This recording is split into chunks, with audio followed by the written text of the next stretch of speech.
Hi hello నమస్తే అండి. Welcome to Parveen channel అండి. అస్సలం వాలేకుమ్ అండి. ఈ ఛానల్ నేమ్ వచ్చేసి 216 అండి, పర్వీన్ ఛానల్. ఇదిగోండి, ఇవాళ నేను సొరకాయది పాయసం చేస్తున్నాను. సొరకాయ మొత్తం చెక్కున్నాను చక్కగా. ఇప్పుడేమో తురుముతాను. చూడండి ఎలా చేస్తారో.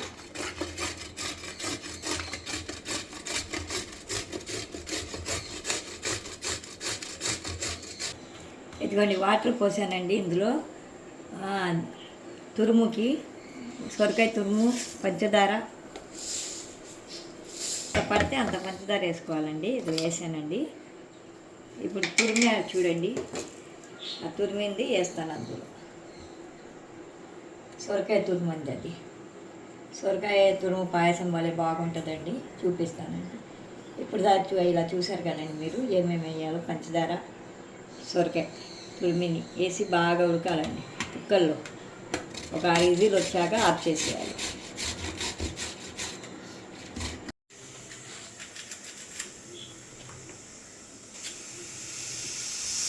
ఇదిగోండి, 5 విజిల్ వస్తుందండి ఉడికేటప్పుడు. అదే ఇదిగోండి, ఇప్పుడు గిన్నెలో పాలు వేసానండి, గోల్డ్ ఒక ప్యాకెట్ పాయసానికి. అది కుక్కర్లో బాగా ఉడికినాక పంచదార వేసి ఈ పాలలో మరిగిస్తప్పుడు చూపిస్తానండి.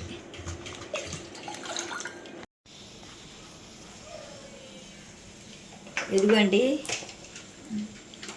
జీడిపప్పు, కిస్మిస్, పిస్తా అండి 3 నెయ్యిలో కొద్దిగా ఒక 2 చెంచాలు నెయ్యి వేసుకొని అంతా చక్కగా ఎర్రగా వేపాక అప్పుడు పాయసంలో కలుపుకోవాలండి. 2 యాలక్కాయలండి. అన్నీ కలుపుతప్పుడు చూపిస్తానండి. ఇదిగోండి, పాలు ఇలా మరుగుతున్నాయి చూడండి. చూసారా ఎలా మరగాలి పాలు. బాగా ఏడి ఎక్కాలి, బాగా మేగడ కొద్దిగా బాగా ఇదయ్యాక అప్పుడు వేస్తే చిక్కదనం ఉంటుంది, చాలా టేస్ట్గా ఉంటుందండి పాయసం. చూపిస్తానండి, అన్నీ వేస్తప్పుడు చూపిస్తాను. అందరు చేసుకుని ఉంటారు సొరకాయ పాయసం. సేమియాలు చేసుకుంటారు, సొరకాయ కూర వండుకుంటారు, పప్పులో వేసుకుంటారు, అంతా చేస్తారు. కానీ పాయసం ఎవరు వండుకోరండి. ఎవరికో ఒకళ్ళకి తెలుసు, అందరికీ తెలుసు అని నేను అనుకోను, కానీ తెలిసిన వాళ్ళకి తెలుస్తుంది. అలా అన్నమాట. ఎలా ఉండాలో నేను చూపిస్తున్నాను చూడండి. నా వాయిస్ అప్పుడప్పుడు అర్థం అవ్వకపోతే ఏమనుకోవద్దండి, కొంచెం గొంతు పట్టేసినట్టు ఉంటుంది. పొద్దున పూట కదండి, చలిగా ఉంటుంది కదా, వర్షాలు పడుతున్నాయి, అందుకోసం అన్నమాట అండి, ఇంకేం లేదండి. ఏదైనా తెలియకపోతే కామెంట్ రూపంలో చెప్పండి.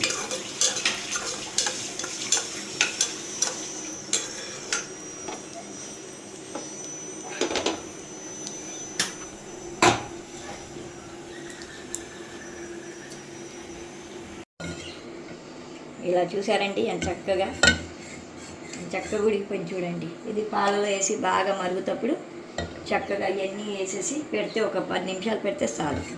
ఎంత టేస్టీగా సొరకాయ పాయసం రెడీ అయిపోతుంది అన్నమాట. అది చూడండి చక్కగా ఉంది. ఇప్పుడు వేస్తాను చూడండి ఇందులో.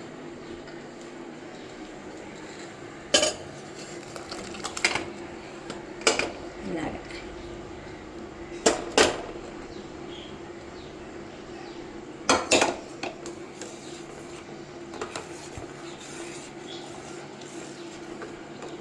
ఇదిగండి, ఇందులో కూడా బాగా ఉడకాలి. బాగా ఉడికి చిక్కగా అయిపోయాక, అంత చిక్క కాదు, మామూలు పాలు సొరకాయ మొత్తం కలిపిపోయాక చక్కగా కొద్దిగా దగ్గర పడ్డాక అప్పుడు దించుకోవాలి. ఎంత టేస్ట్గా ఉంటుందో ట్రై చేయండి మీరు కూడా. అన్నీ ట్రై చేయాలి కదండి చక్కగా ఇంట్లోనే.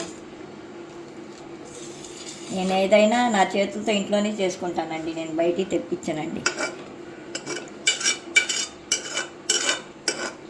ఉన్న దాంట్లోనే చేసుకుంటానండి నేను. నా పిల్లలకి బయటికి పెట్టాను. ఇవన్నీ హెల్తీ ఫుడ్ అండి, చక్కగా ఉంటుంది, ఆరోగ్యానికి కూడా మంచిది. సొరకాయ అంటేనే సలవ. అందుకోసం ఎక్కువ పప్పులు వేసుకుంటారు, కూర వండుకుంటారు పాలు వేసి. కానీ నేను పాయసం కూడా చేస్తానండి అప్పుడప్పుడు, చాలా బాగుంటుంది. పాయసం చేస్తా, సొరకాయ హల్వా చేస్తా. హల్వా అంటే అందరికీ తెలుసు అనుకోండి, నేను అలాగే చేసుకుంటానండి హల్వా కూడా. ఈసారి హల్వా చేసినప్పుడు చూపిస్తానండి.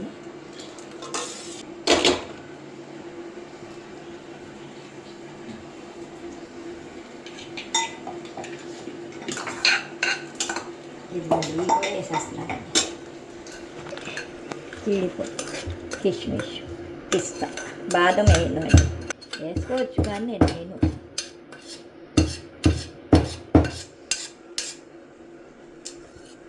ఇదిగోండి యాలక్కాయ పొడి వేస్తున్నానండి.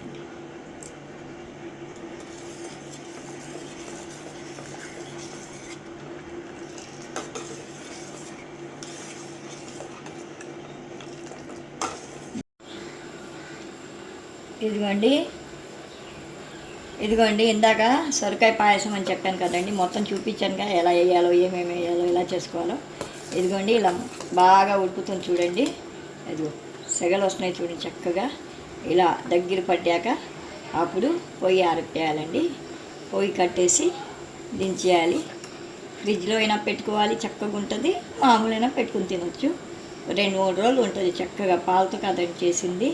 మీకు నచ్చితే కామెంట్ పెట్టండి, షేర్ చేయండి. ఎవరికైనా తెలియని వాళ్ళకి తెలిసిన వాళ్ళకి లైక్ కొట్టండి. మా ఛానల్కి లైక్ కొట్టండి. కొడితేనే కదా మనకు తెలిసేది. మీరు చూసినట్టు బెల్ కొట్టండి. థ్యాంక్ యూ అండి.